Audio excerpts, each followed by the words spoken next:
राहुल गांधी यांनी पंतप्रधान नरेंद्र मोदींवर टीका करताना त्यांचं भान सुटलंय आणि त्यांनी मोदींची नक्कल केली।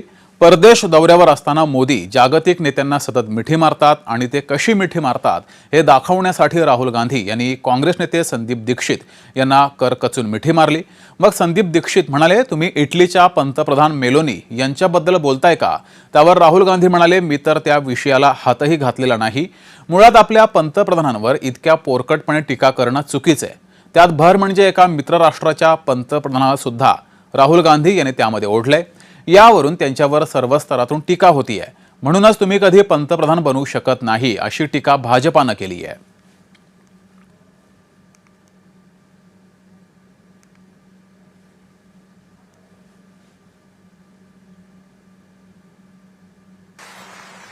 अब इनके दिमाग में पता नहीं कहां से घुस गया कि ये मेरे दोस्त हैं।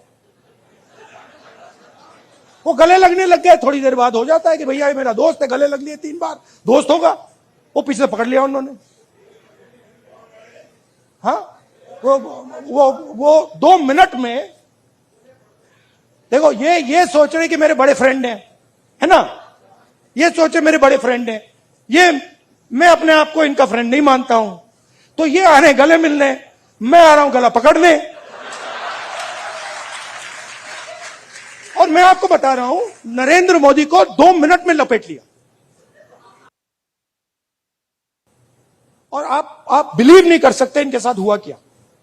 मतलब आप इमेजिन नहीं कर सकते हुआ क्या इनके साथ। ये गए, आई विल एक्सप्लेन। ये गए, संदीप आना जरा। ये इनका पता नहीं कहां से इनके दिमाग में घुस गया। अब अजीब चीजें घुस जाती हैं, बट इनके माइंड में घुस गया कि foreign policy is this.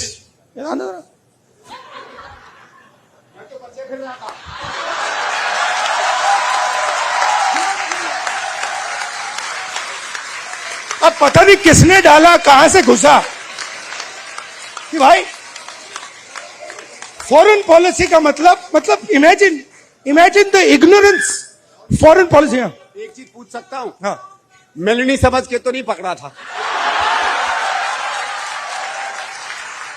I have not reached there yet. But पता नहीं कहां से घुस गया कि फॉरेन पॉलिसी का मतलब नेताओं से गले लगना।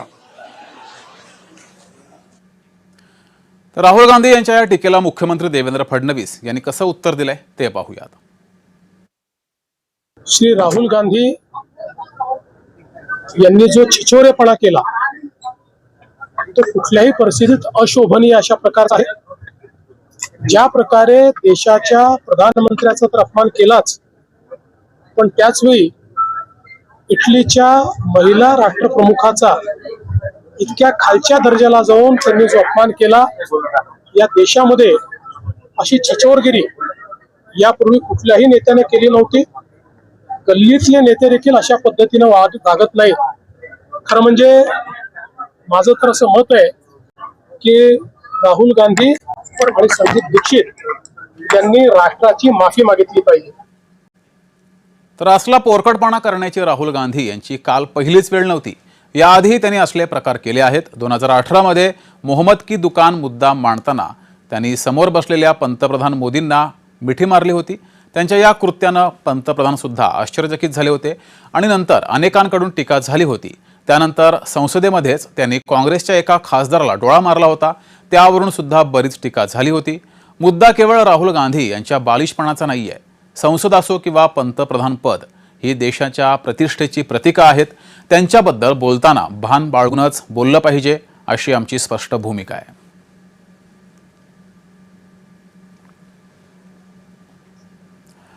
तर राजकीय विश्लेषक प्रवीण पुरोव यांनी कसं विश्लेषण केलंय ते पाहूयात। विदेश दौऱ्यावर जाणारे भारताचे पंतप्रधान नरेंद्र मोदी हे परराष्ट्रीय धोरण राबवण्यात अपयशी ठरले, ही बाब आता सर्वत्र चर्चिली जाते। ही खरी गोष्ट आहे। विरोधी पक्षनेते राहुल गांधी यांनी त्या स्तरावर पंतप्रधान नरेंद्र मोदी यांच्यावर टीका केली आणि हे परराष्ट्र धोरण भारताच्या कल्याणासाठी नाही तर मोदींच्या व्यक्तिगत स्वार्थासाठी असल्याची टीका ही देशभरात चर्चेली गेली आहे.